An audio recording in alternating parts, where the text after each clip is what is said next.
Cette émission qu'elle a animée pendant plus de 10 ans lui a valu une notoriété nationale en tant que journaliste audacieuse, capable de poser des questions incisives sur la gouvernance et les conflits et les droits humains. Cependant, sa carrière n'a pas été exempte de controverses. En août 2004, pour célébrer les 5 ans de l'émission, elle a rediffusé un épisode inaugural dans lequel le sénateur Jano Bemba Salona critiquait sévèrement son fils Jean-Pierre Bemba Gombo, alors vice-président de la RDC.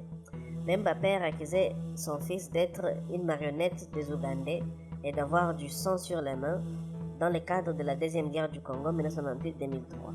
Cette rediffusion a été interprétée comme une tentative de discréditer Jean-Pierre Bemba, provoquant des plaintes de la part de ce dernier, de son père et de Thomas Louaka, secrétaire général du mouvement de libération Congo MLC.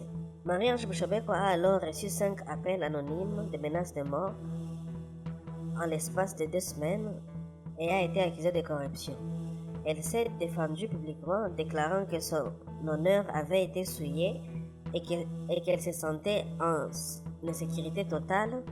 Cet épisode a mis en lumière les risques du journalisme indépendant en RDC, où les médias sont souvent sous pression du pouvoir politique. Malgré ces défis, elle a continué à exercer son métier jusqu'à son entrée en politique, utilisant sa plateforme pour sensibiliser aux enjeux démocratiques et aux violations des droits humains. Marie-Ange Bouchobeko a fait ses premiers pas en politique en fondant le Mouvement pour la cohésion nationale, MCN, le 1er juin 2010. Ces partis d'opposition initialement alliés à l'Union pour la démocratie et le progrès social UDPS de Etienne Tshisekedi a participé aux élections législatives en 2011, bien qu'avec succès limité.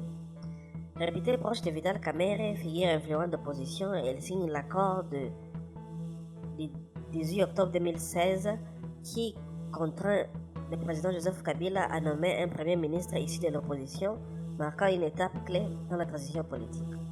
Le 19 décembre 2016, jour de son anniversaire, elle a été nommée ministre des Droits humains dans le gouvernement Sami Badibanga, succédant en partie à Alexis Tambwe Mwamba.